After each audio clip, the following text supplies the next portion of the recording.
myself on. With me is Jinwoo Chong, whose first book, there we go, has just come out. And let me get rid. For those people just listening on the radio, we're also doing this on video. And I'll tell you more about that as we come to a close. But Jinwoo, which is spelled, by the way, Jinwoo, and apparently is of Korean origin. It's a new name for me. Uh, Jinwoo Chong received an MFA from Columbia University. His short stories have appeared in the Southern Review, Chicago Quarterly Review, and Salamander. He lives in New York, and Flux is his debut novel. And, not too shabby, a little background there, I must say. Thank you so much. Yeah, well, thank you. It's great to have you here. Thank you. And so, for those people watching, listening, whatever, this is for Hour of the Wolf. And uh, I have not had a chance, I must admit, to read the entire book. It was sent to me in PDF format. And PDF format on my relatively little Pixel phone is teensy weensy letters or more scrolling than anybody can handle. I can imagine. I So, apologize for that. well, not your doing. I'm sure when it's released, it'll be on NetGalley in EPUB format and can probably be purchased from Melville House in ebook format or Amazon or wherever people like. Oh, yeah, and if people want to actually buy the book from Amazon, well, first place I would recommend is Melville House. Go straight to the publisher. Uh, they're not a big press. But if you want to buy it from Amazon, it's amzn.to, letter O. Now, you're not going to remember this, so play it back. 3XZ9WQH, and I get a small kickback from that, probably in all of these last year. Probably made about $70. And it cost me about $20 a month to do it. But hey, it's fun. And there we go. So, why don't you give us a little précis about Flux? Uh, Totally. Yes, I wrote this novel maybe 3 years ago. It was in the depths of the pandemic. I had kind of wanted to do something um, probably a little more polyphonic than I'd usually done. Um, the idea of drawing from a bunch of different sources and pulling from culture and history seemed like an interesting thing to do, and I was in the middle of my MFA program when I started it. So it it was a good environment for all of that to take place. This novel is at its heart about it's about a sort of Silicon Valley startup company scam, um, and the development of that from an idea to a global sort of force that's built up by deception and delusion, and the eventual just collapse of all of that as we've seen it happen in the real world many different times. Um, that's probably what I would say is the heart of it.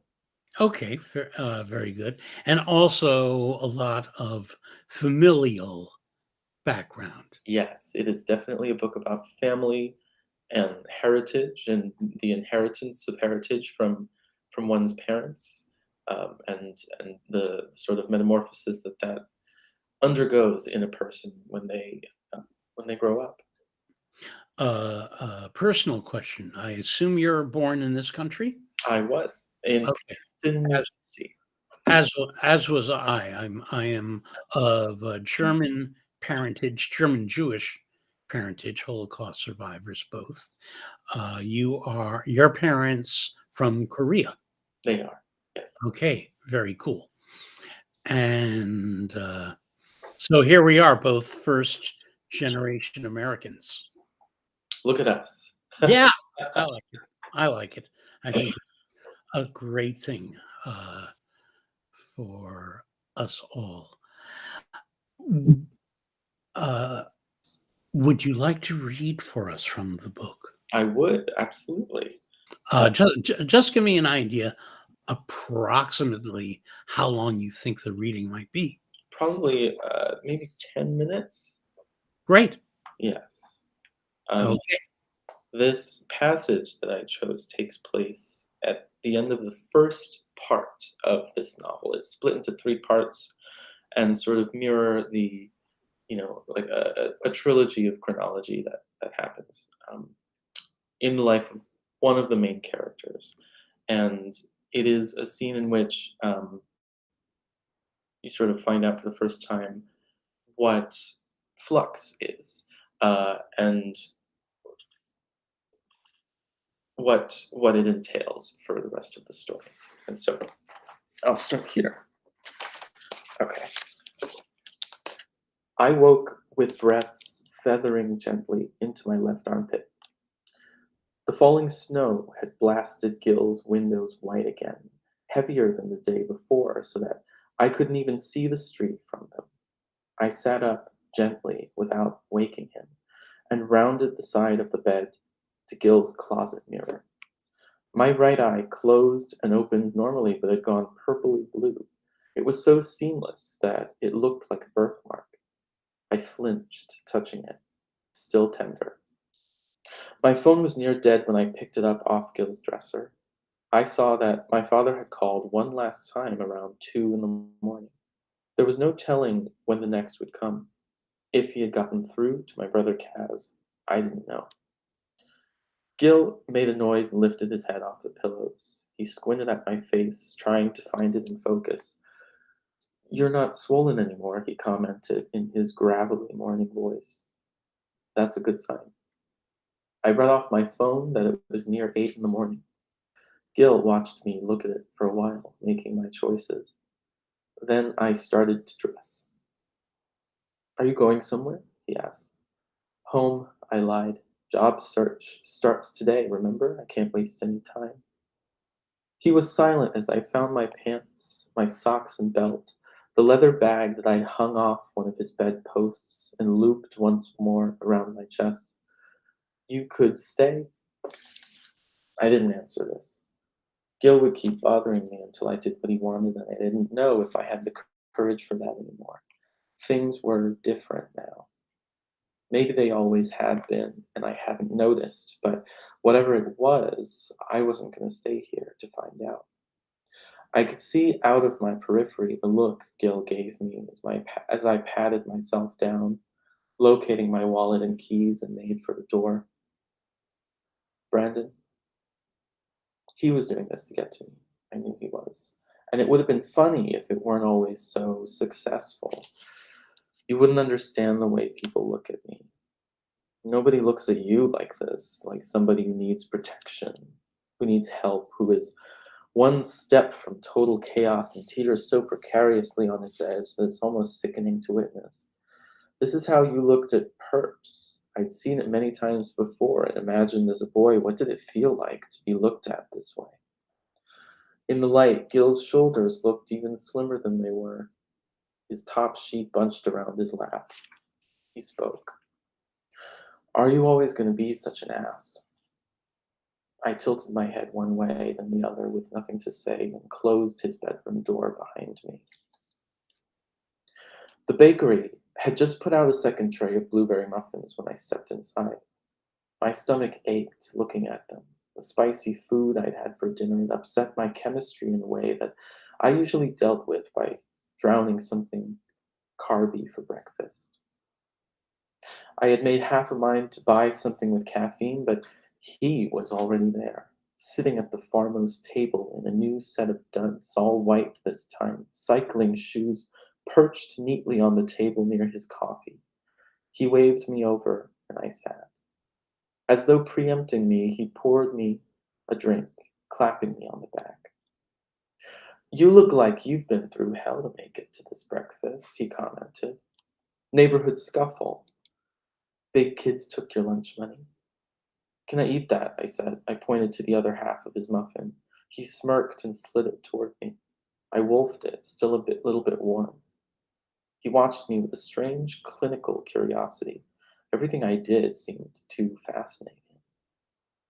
That was some crazy news out there last night about that Aubert kid, he said finally as I licked crumbs. I saw Antonin was dropped by his agency this morning. They're saying he might even be arrested tonight unless he turns himself in. Seems like the honorable thing to do, now that it's getting pretty serious. I think people need to find more important things to do with their lives than read celebrity news, I said. He snapped his fingers, pointing at me. You are absolutely right. Isn't that in vogue now? Try the 1% and eat the rich. These people aren't people. I mean, not real people. What the hell do you think we're doing, eating it all up? It's imprisonment.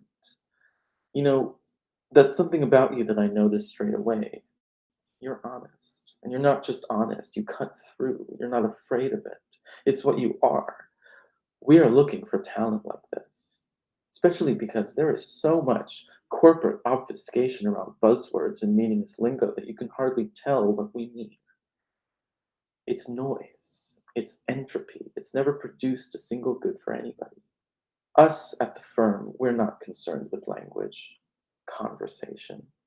I wiped my mouth, looking for my coffee, and downed it. What is your concern, then? He smiled again, that arresting, unreal smile that I could never define even if I tried. Something better worth our time. Our planet is dying. We no longer have the resources to sustain our growth. Don't just say I'm messing with you. If you want to call me pessimistic, don't, because I'm the most optimistic person in the world.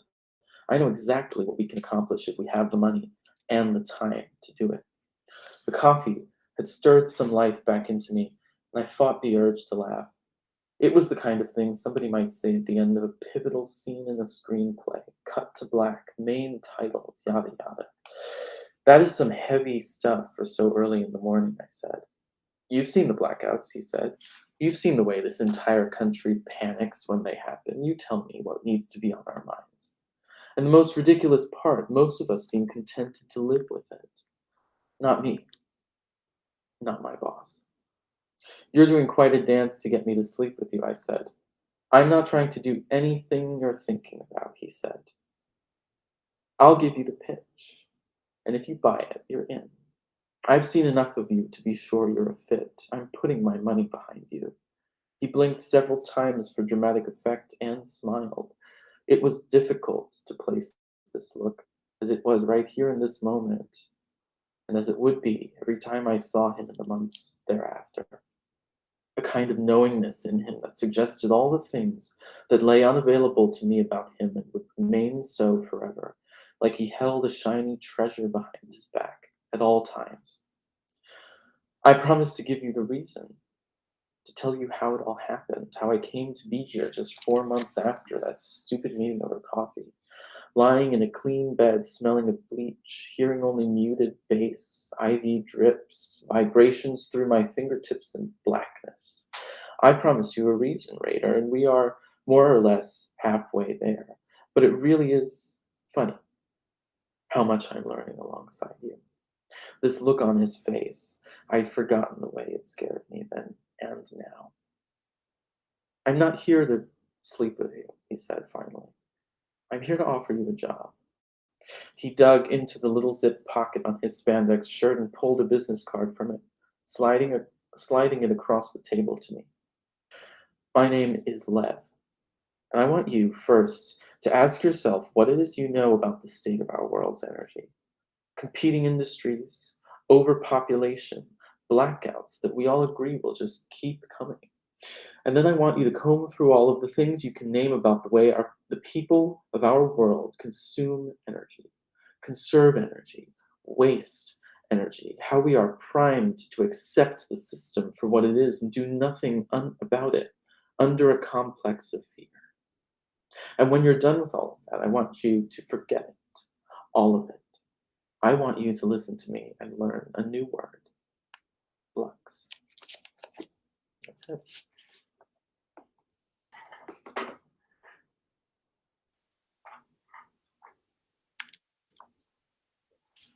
I don't know if I can hear you right now, Jim.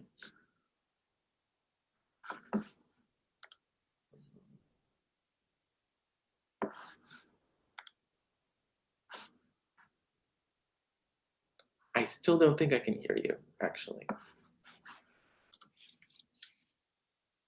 That would have something to do with I see. muting my mic, which I had done.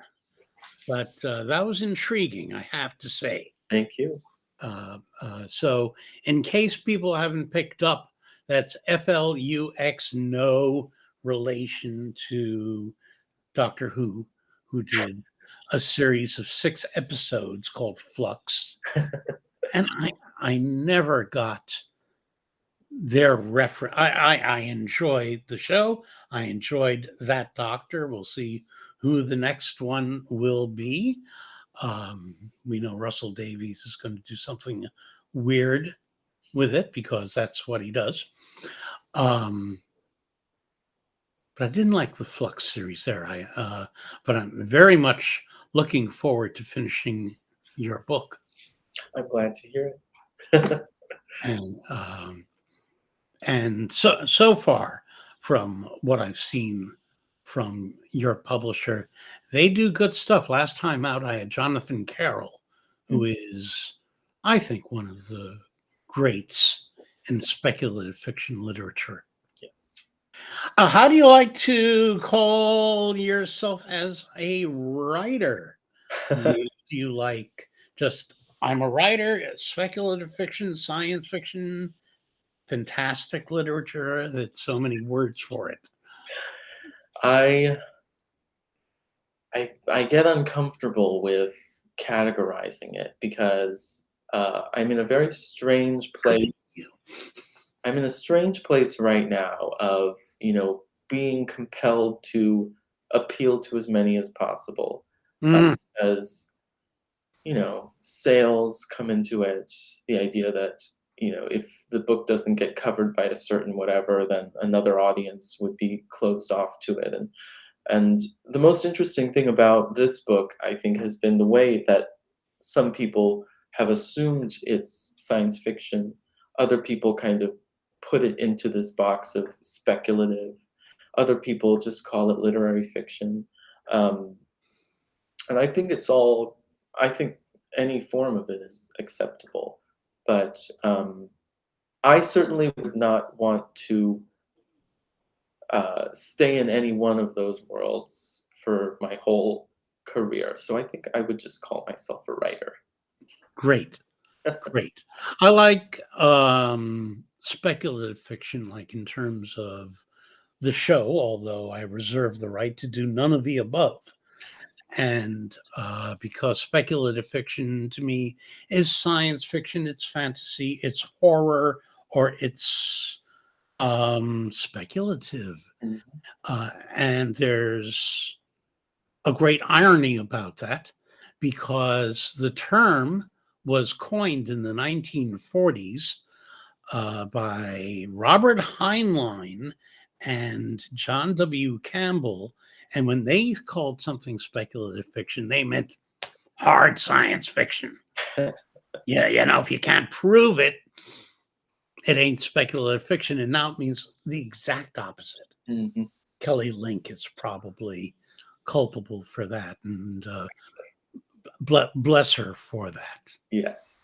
But I notice that the places that you've published your short work, Southern Review, Chicago Quarterly Review, Salamander, they're not necessarily, that's not the magazine of fantasy and science fiction or Lightspeed magazine that I host the podcast for, or Hour of the Wolf that we are on right now. Although, again, I reserve the right to, if I have the time, I'll play Mahler. It's just, only when the show was longer could I play any Mahler. He was not a short composer. But yeah, I'm pleased that it has broadened out. There were certain writers like Kurt Vonnegut who vehemently said, I don't write science fiction. And he was looking at sales. And he said outright, science fiction doesn't end up in the store windows. And at the time he said it, that was the absolute truth. And when Hour of the Wolf began, science fiction was a ghettoized literature and usually poorly written. So it's great to hear voices, read voices, hear voices like yours entering the field. But I like to point out and say, ooh, if you like something that's, oh, how do you say it without saying something nasty? Not mundane is like the closest you can come. It's advisable that way because that also, on the one hand, it doesn't ghettoize your writing. On the other hand, it finds a built-in audience,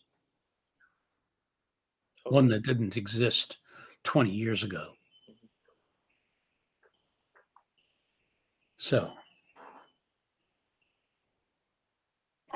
I have a webcam running in the background on YouTube with birds. I love having different bird feeders on that. Right now, my TV is in Panama. I see. They get a lot of cool birds there. I'm sure. Um, how long have you been writing?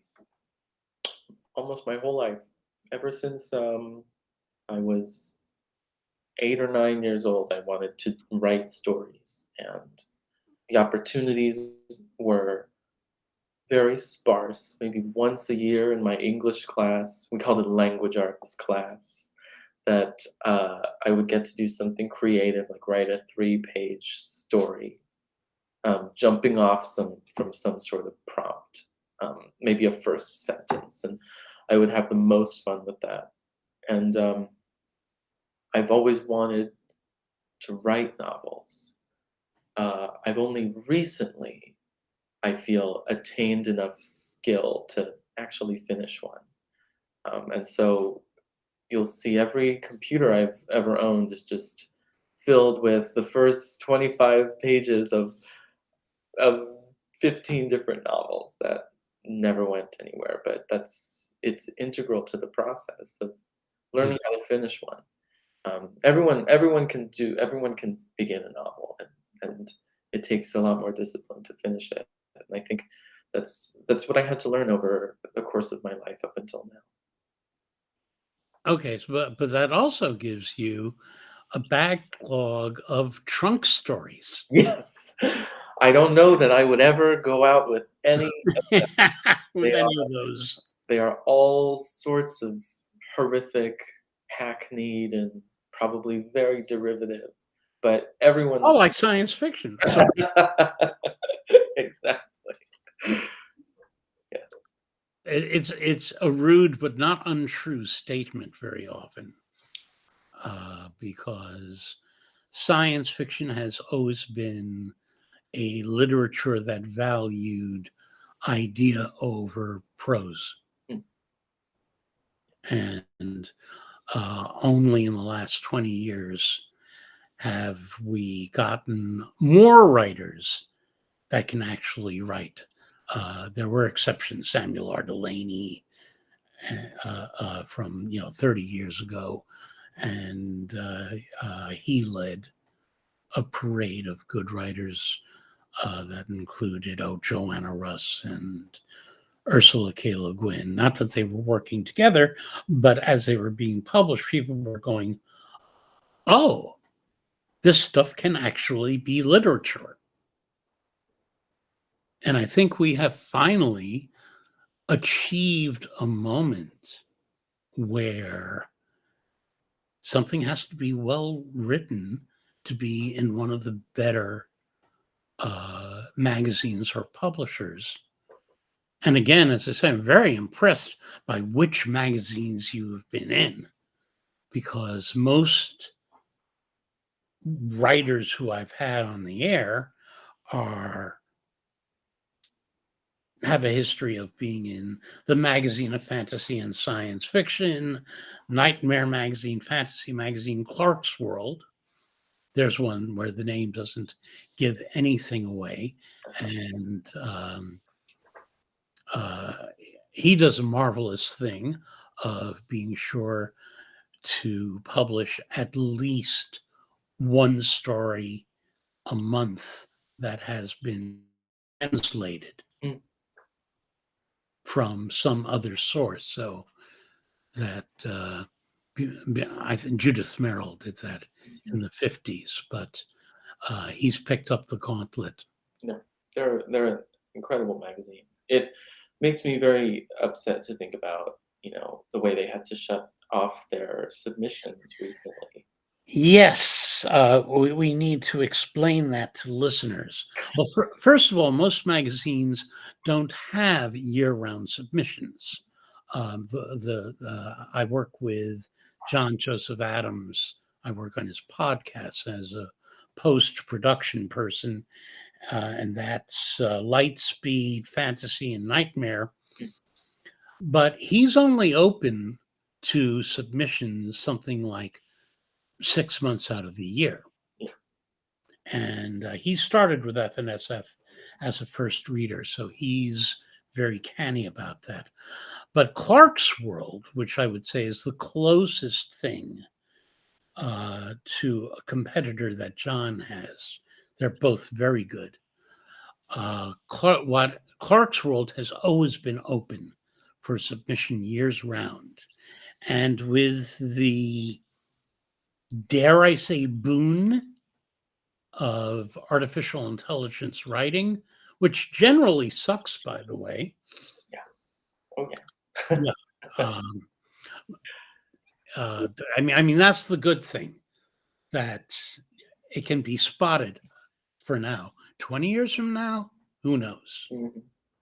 But Yeah. right now, it really sucks. And Clark's World has been glutted with fake fiction from fake writers. Yeah. And It's frustrating, and I can tell. I read submissions for a magazine called One Story, and they publish a lot of literary kind of, that not so much. They've done a little bit of science fiction and fantasy, but it is mostly in the very literary space. And the amount of time that all of us and the readers have to spend parsing through submissions, and these are submissions just by real writers. Uh, it takes a lot of time and effort, and the idea that, now magazines have to contend with, on top of that, the noise of scammers is just, stretching everybody's attentions even thinner than they are now. So yeah, I suspect they're going to have to do some kind of vetting process. Mhm. Like, if a story comes in from Jonathan Lethem, as long as you know it is the Jonathan Lethem, yeah, you can read it. Better yet, don't read it, publish it. But uh,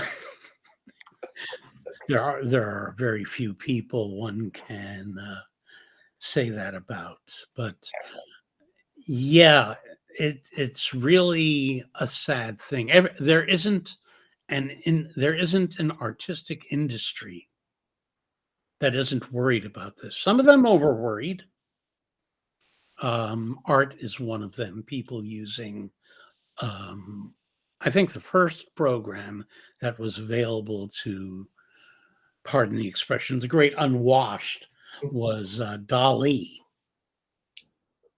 where you could type a description, show me a penguin eating an ice cream cone on the moon, and which is actually one that I did, and I was astonished Yeah. at how decent it was. Mhm.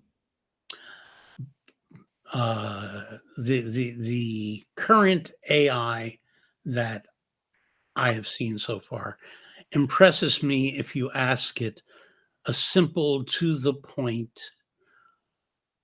question and don't conduct a conversation. But the mistakes it makes, I know one writer who, of course, the first thing anybody types in is the vanity question, which would be who is Jim Freund or uh, yeah, who's Jinwoo Chong, and one writer came up with their own obituary. Mm, that's bleak. Yeah. I mean, the good news was only good things to say, Oh, well, that's a relief. outside of the fact that this person who's like in their late 20s is dead, which may knock down their ability to submit. But yeah, it's uh, it's problematic. Is your fiction is very sophisticated, Thank you. and I don't think it's going to get computerized knockoffs. I do hope not, although I guess I would be flattered if somebody did use AI to copy me. I might take it as a sign that I've truly made it if someone Yeah, attempted to do that. yeah, yeah. I'd actually like to do an entire show about that. Get a few people that. Well, you have a background in computers. Um, might get Ken Liu, who is a great programmer, and or was. I think he's given that up now for full time fiction writing and translating. Mm, He's doing a lot of translating of, I think, specifically Chinese writers, and he helped bring the three body problem to yes. the English reading public, and movies plural already. Apparently, the Chinese film wasn't very good, but but there's word that some megabucks U.S. studio Mm, is going to be doing a better job of it. mhm. Uh, but yeah, the biggest problem is going to be the glut of garbage, and that will make it harder for new writers to submit.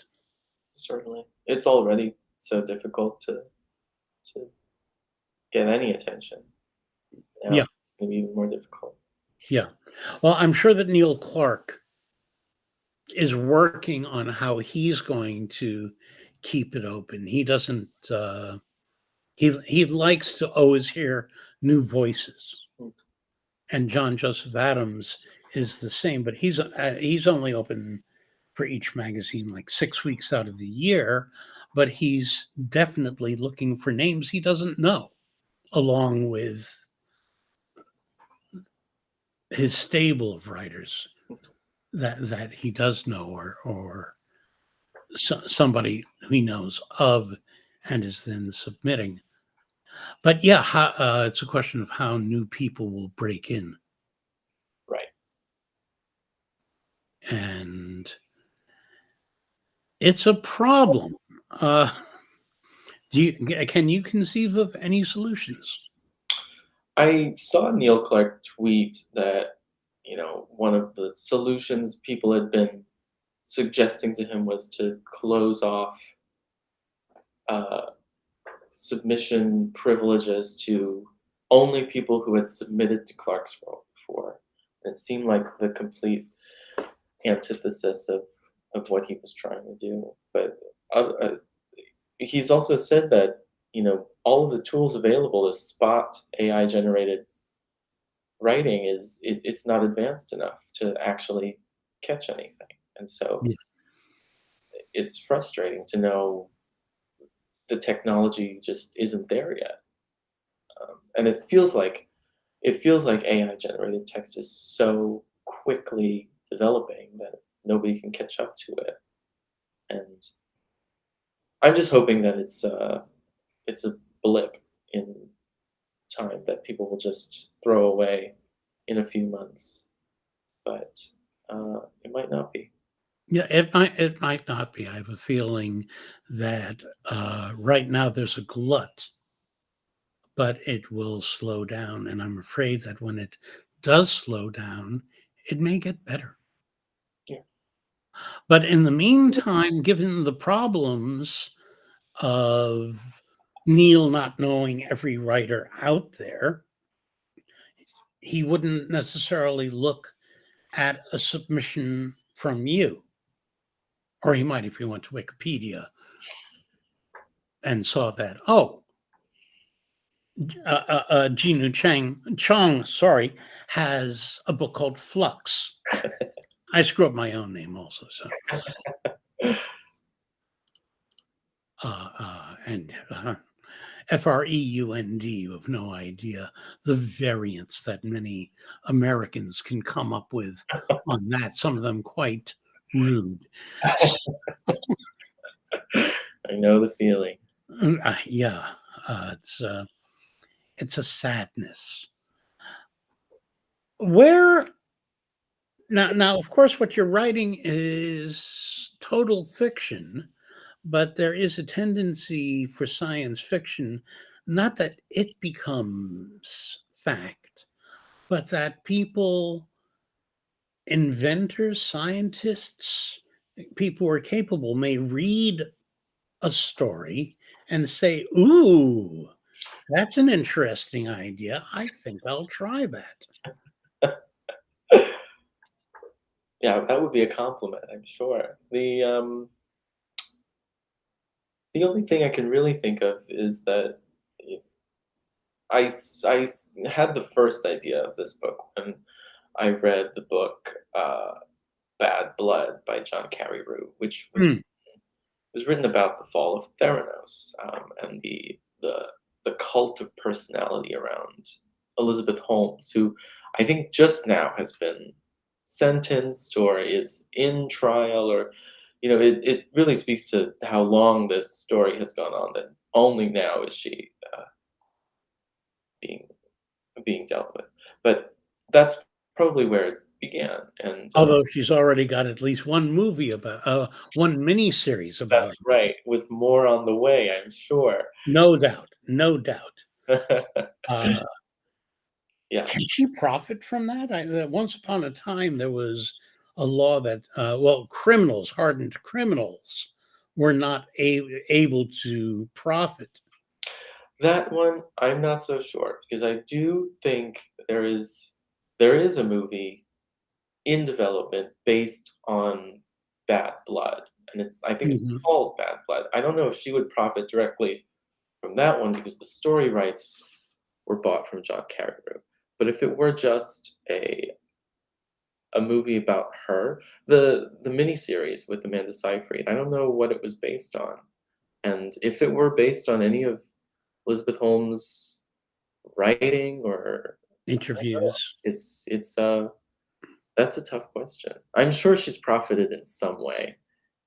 Uh, Yeah, well, people, I didn't know her name until the whole Theranos thing came to light, mhm, and now we do know her name, and she'll have lots of time to write things and dream up schemes. Anna Delvey, a woman who I don't even remember if that's her real name or that's her persona, mhm. pretended to be a socialite Yes, and and real far. She's directly profiting from it. She's been more entrepreneurial than most. I think now she has I think it's like some sort of new company that hosts dinners in her house, Mhm. uh, where she can speak and and entertain Uh, people, I she suppose. she's a celebrity. She's had her miniseries, which did pretty well, Yeah. and I forget who played her, but I think the actress was nominated for awards here and there. Be wonderful if she could get the actress to her house. They can host dinners together, Yes. $500 a plate. I'm sure that's in the works, and sure she herself is suggesting it or pushing Yeah, but that's the kind of person she is. Mhm. Theranos was just trying to create some kind of, fraudulent company, as far as I know, whereas the other one is a scam artist. People love scam artists. Yes. And the thing that entranced me about Elizabeth Holmes was how sincerely she seemed to believe in her own mission. And Mhm. even as things were crashing and burning around her days before days before everything came out and you know, the exposés started coming and all of her rights and titles were stripped and everything. Even days before, she was chugging on as if nothing happened, and that was fascinating to me. It felt like such an interesting character to write about, which is probably where I started entertaining the idea that it would make for a good book Yeah, fictionally. It's already made for a good book non-fictionally. yeah, Fictionally, the playing with that and bending it into a more speculative area felt like an amazing thing. yeah, and it's sadly not a new thing. There was some fella who wrote for the New York Times, and there's a movie about him. Somebody Glass, Stephen Glass, I think, who just made up the reportage that got printed in the Times, and the one time the Times was read, so, and I mean RED, or both senses of the word. And Jill Lepore, who writes for the New Yorker and teaches at Harvard, has written about this fascinating fellow named Joe Gould. Has a book called Joe Gould's Teeth, which I have not read, but is again a similar kind of a scam thing. And yeah, and it's in movies. Ryan Johnson's second film, The Brothers Bloom, Mm. about a charismatic pair of scam artists who, well, you can't say too much, it gives it all away. It's a story people love to hear, and me as well. It's why I wanted to write one myself. Yeah. So, speaking of what you love, who are your favorite writers, or writers that influenced you? Uh-huh. Um, I read for the first time The Sympathizer by Viet Thanh Nguyen right when it came out. It won the Pulitzer in 2016 for fiction, and I read it as part of an undergraduate Asian American literature class, and it was just really eye-opening. And I was at Columbia. at this was undergraduate, so I was at Georgetown when this happened. Ah, la Um, di da. I'm a high school dropout, by the way. I really am. the I finished the ninth grade. oh, education beyond a certain point really doesn't matter. I Well, don't. I didn't say I'm not educated. I just didn't go to school. Like a degree like that. I don't know that I really. I don't know that I got much out of going to college other Mhm. than learning, things I would have learned if I'd just gone to work and become a working citizen. I think I did most of my learning outside of it through just living life. That's Yes. what I meant by that. But it was at Georgetown, and this novel was incredible to me. It changed everything I knew or thought I knew about the way that Asian Americans could present themselves in literature. Uh, Mhm. and I loved that it was a spy story and almost kind of like an espionage story, but it was so multi-pronged about uh, identity in America when someone leaves their home, goes to a different place, and belongs to neither anymore. What happens to their psyche? Um, yes, I love that novel. I've read it so many different times, and over the years now, I've met Viet Thanh Nguyen briefly at books. I got to interview him once and things like that. And Ooh, always, I make an absolute fool of myself just telling him how much I adore everything he's ever done. But that's probably one of them. first time I interviewed Ursula K. Le Guin, I think about all that I said to her is, "Wow, you're Ursula K. Le Guin." And she is, "Who is this anyway?" But, the second interview went much better. It was face to face. Once you get over the starstruck, Oh god, yes. for sure. There, Ling Ma also wrote Severance, and I've read that book many, many times now. After Uh, I think it was out, it came out during the pandemic, and it is a novel about a pandemic that sort of decimates the world, and it's about not related to the Apple TV show, unrelated. Yes, and unrelated to the first section of Flux. that's right. The Your first novel, part right? of this novel is also called Severance, but the work type of the severance you receive when you get fired from your job. But yes, I've read Ling Ma's Severance a bunch of times. I adore the way that it's told, and my publisher sent Flux to her um, last year, and in the hopes of that she would read it and maybe have something to say about it, and she did. And it was the biggest surprise of my life when Ooh, I found out that she had written on it. And it's actually I have it's did she blurbed it? right on the front of the cover here. Ooh, let's, see if I can bring that. That may not it might not be on that version. Yeah, no, 'cause, what I have is the ARC. Yes, the final version has her which what she wrote about it in it. It's just wonderful to see every time. Okay. What other specifically Asian writers have you admired? I I'm a love big fan. Now these are people that are more into the real science fiction. mhm, So I'm a big fan of Charles Yu with Interior Chinatown me too. that he's turning into a screenplay. Mhm, And he's pretty good in Hollywood because he wrote the entire first season of the TV series Westworld. that's right. So he's got that background there. Ken Liu, of course, Mhm. because he's Ken Liu. I was, I was interning.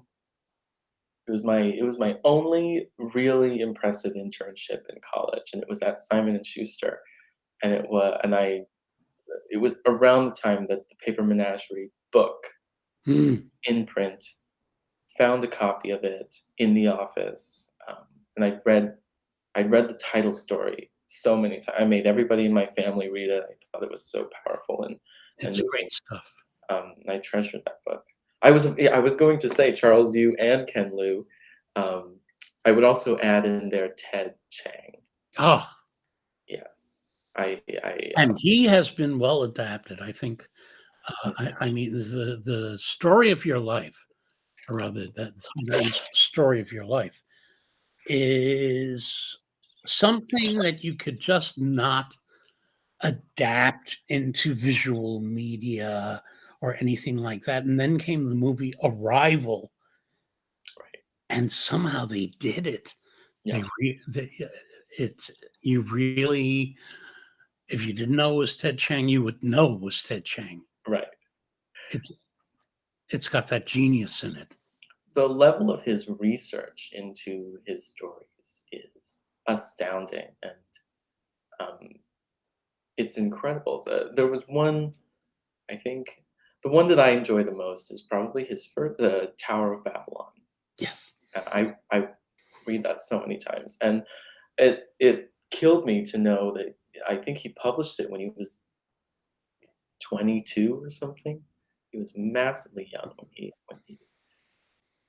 did that, and it's stunning every time. Hmm. And as more and more Asian writers are finally starting to be translated well into English. I mean, that's always the question: is how good is the translation? And that's something else that Ken Liu is doing for the Asian market. Is he's rating the translations. Yeah. He knows when somebody's getting lousy stuff. Mhm. Stanislav Lem had a lot of problems, as did Borges and a few other writers who were working in a different tongue. And then the English, pardon me, the English versions sucked. Mm, And then they got redone several times. I think there are 3 versions of Solaris mm. and 2 movies for that matter. Can you imagine any of your stories or work being turned into other media? I have it's probably my fondest dream for that to happen, um, you know, and I do think that every time I work on something, I have to see it in my mind Mhm. visually. Otherwise, to me, it doesn't work. And so, yeah, I guess the answer is I see everything I've ever done as adaptable. And if it's not adaptable, then in some way I feel that I've failed to do it.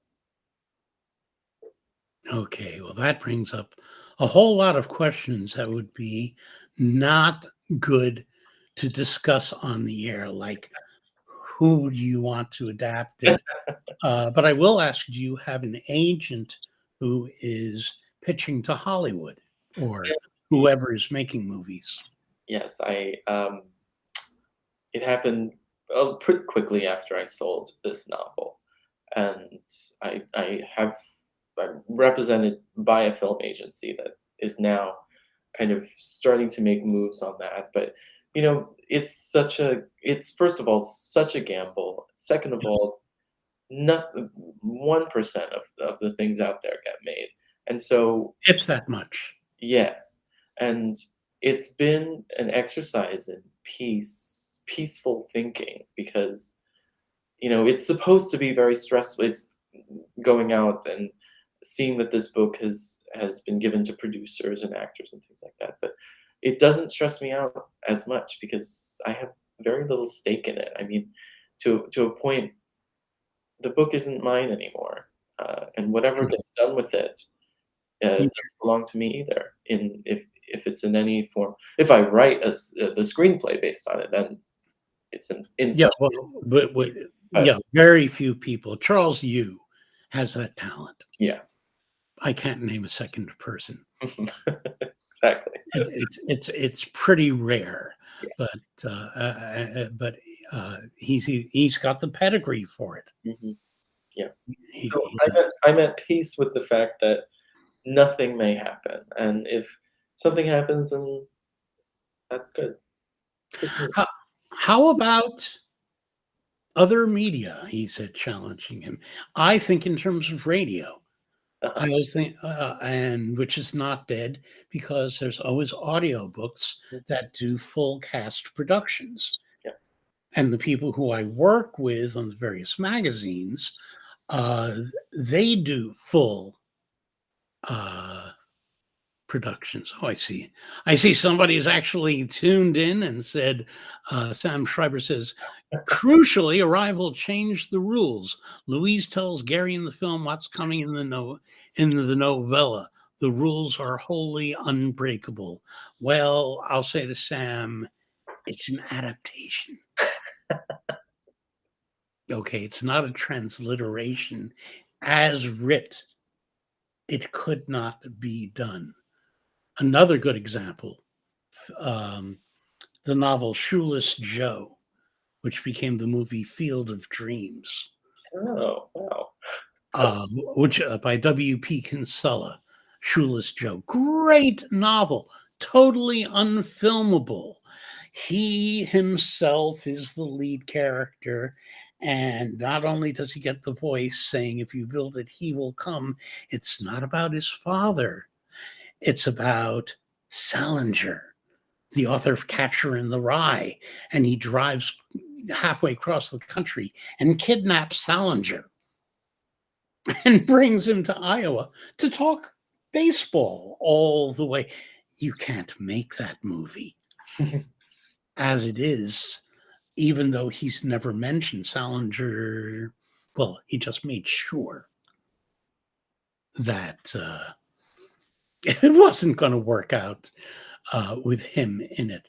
But they made a pretty good movie that keeps the themes, but isn't the book, Mm. which for me makes it a double pleasure. Good book, good movie. Can't agree more. Yeah, yeah. And Kinsella lucked out with that.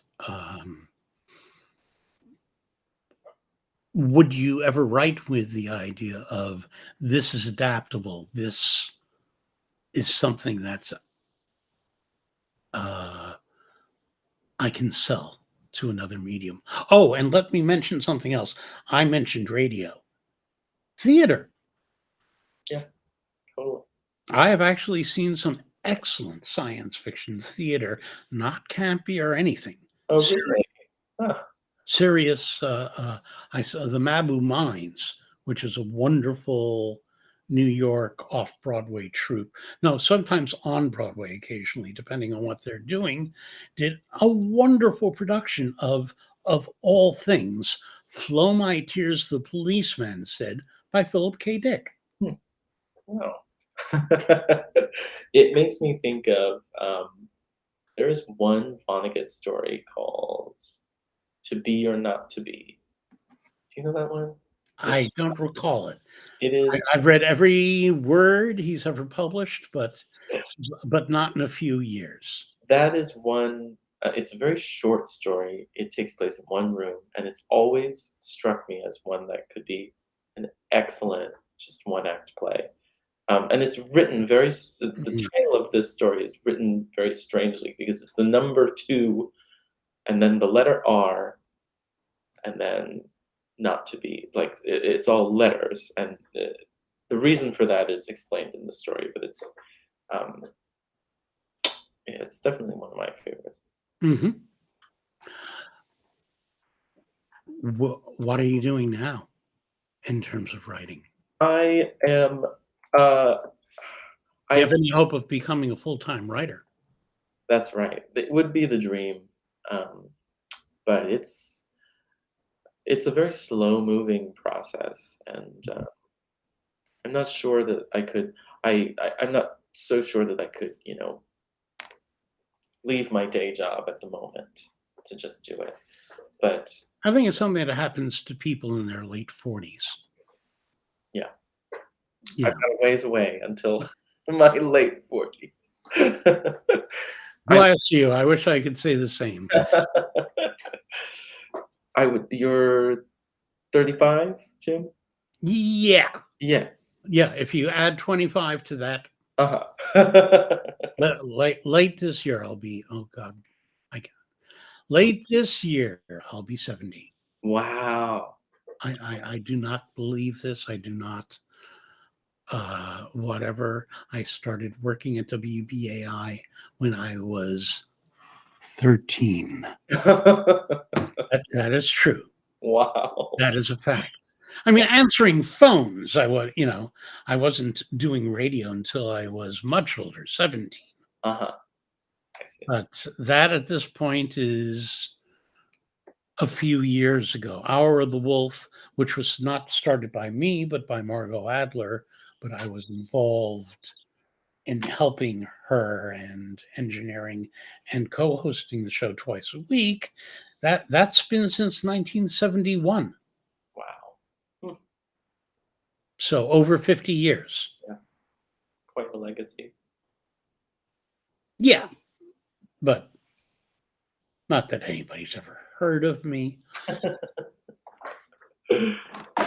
Once outside of a science fiction convention. At a science fiction convention, I go, oh, Freud. But one time I was talking to a friend in a subway station and somebody asked me for my autograph. I said, I'm not who you think I am. And they said, you're not the person that does the science fiction show? And I was like, oh, that was 30 years ago. And I'm still Wow. wowing over that. That must have been so cool. It was. It was. One time. That's all you need, just the one. Yeah. And I produce live events, not during the pandemic, and I'm still not doing it. There's 3 really good science fiction readings in New York. The KGB series. Randy Dawn has a rooftop, uh, well, called that. It's not on the rooftop anymore. It's in a ginger distillery. They make whiskey, they make ginger beer, they make all that kind of stuff in the old events. And she's there now. Ellen Datlow and Matt Kressel run the KGB series, and I run the New York Review of Science Fiction readings, which I took over from Joe Monti, who took it over from Gordon Van Gelder, who started it. I think I'm the 8th person, but but the longest lasting one. I've been doing that 15 years. We may have to think of getting you in there at some point. Oh, yeah. Especially if we go live again. It's a lot of fun to Mm, have a live audience in the room. must be. Have you done readings? I've done, counting this one, 2 or Hmm. 3, not too many. I get really nervous reading aloud. You are fine. Oh, thank you. I, Lots of and practice. I'm very critical about that kind of thing. Mhm. Yeah. And I have a I have a tendency to just speed up infinitely until I can't even keep up with what I'm reading. yeah, many, that's actually common for many writers. And I have advice for that. Uh, I have a friend, uh, Richard Bose, who isn't writing anymore at this time, but he would very often, when he would read, he would talk in a very quiet voice and he would get faster and faster and faster. And I just told him, we were recording, and I just said, stop, you're hurting me. And I gave him a copy of a book by one of his favorite writers, Jeffrey Ford, to be precise, who is a great writer.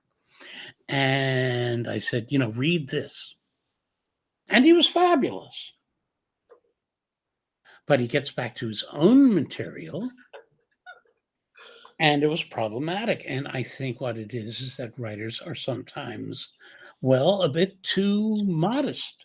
Mm, And they recognize their own stuff. And thinking, oh, I don't know if people will like this. And they speed through it and they get quieter. So my advice is pretend you're reading something of it, maybe your words, but pretend that you're reading one of your favorite writers. Mm, And I've had pretty good success. it sounds like it. I've never thought of it that way. Yeah, don't know. I've never heard it of anybody else. It's my idea, and the world is welcome to it. And I hope they do because I love to hear not just people read around aloud. The stuff I work on the podcasts are all brilliant professional actors, Grammy Awards, and all kinds of things. There's occasionally quite recognizable names, but I like the writer's voice. Mm,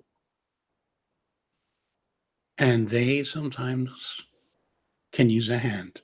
yeah, yeah.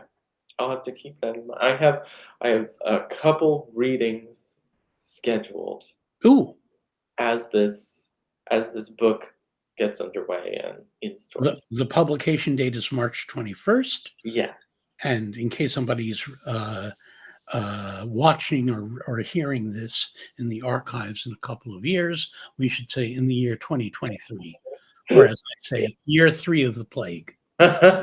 Exactly. I wish it weren't a joke. Mhm.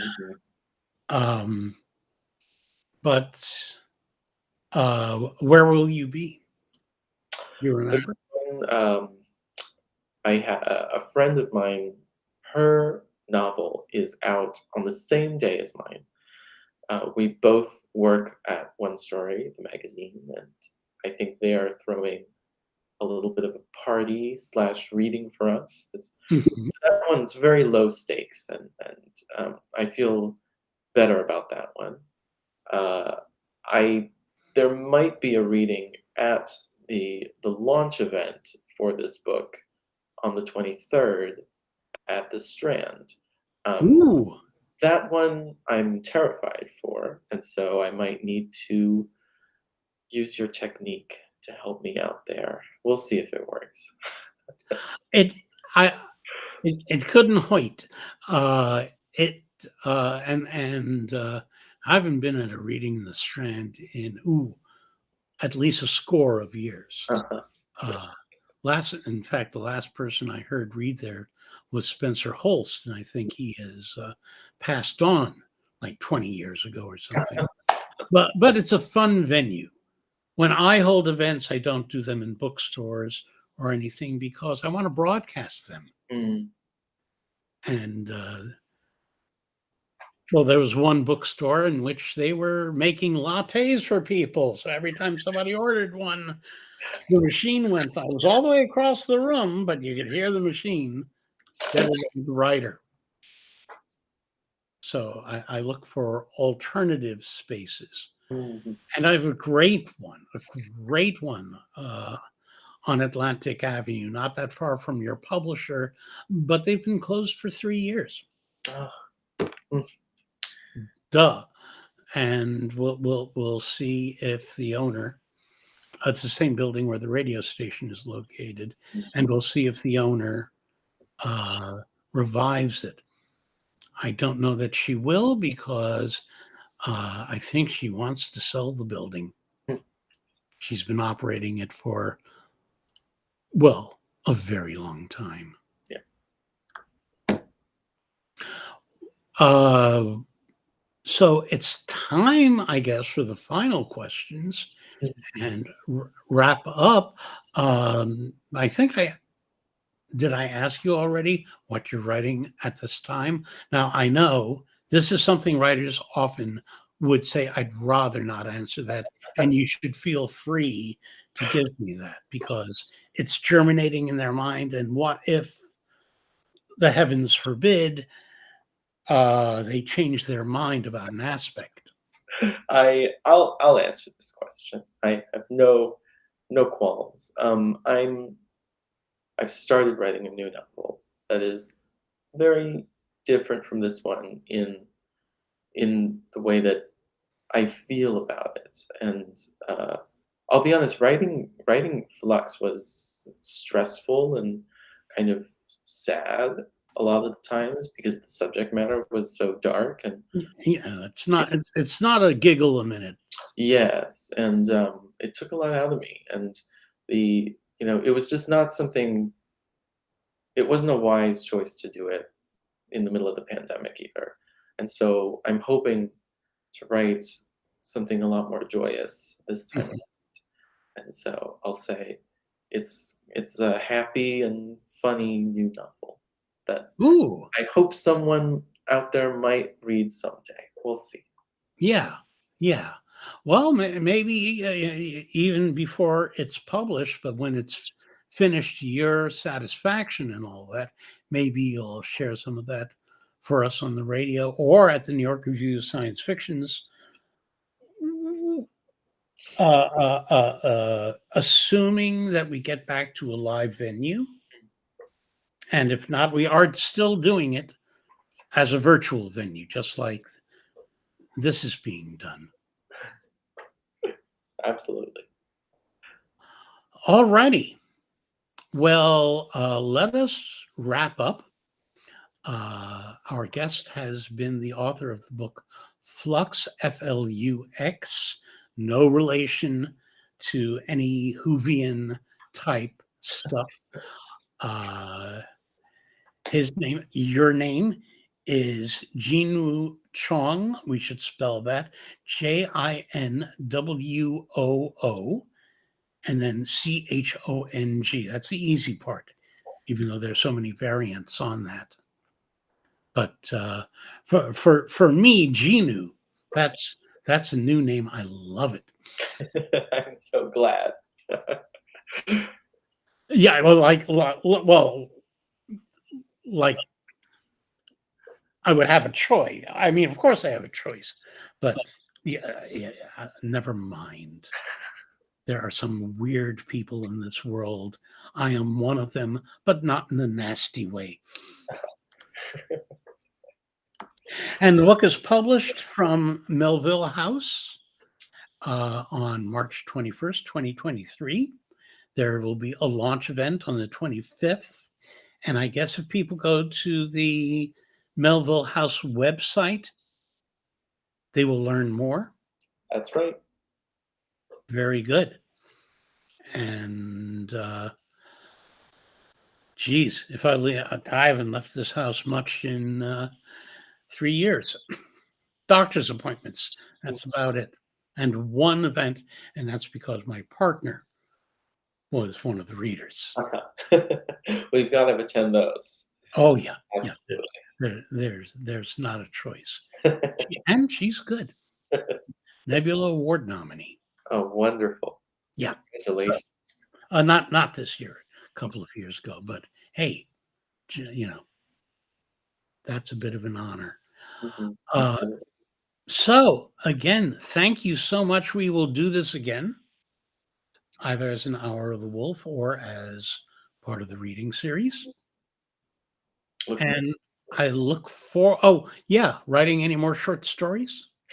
I I feel drained of it currently. I feel like, you know, for now, I would love to write more long form things. Yeah.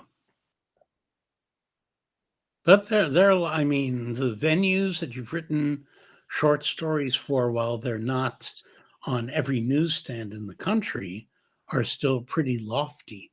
Mhm. So I'm a I love novels, but I'm a huge fan of the short story. Okay, so Ginu, thank you again so much. Thank you for having me, Jim. This was a pleasure and an honor. Okay, absolutely. And don't hang up. We'll talk a little bit before we sign out. Okay.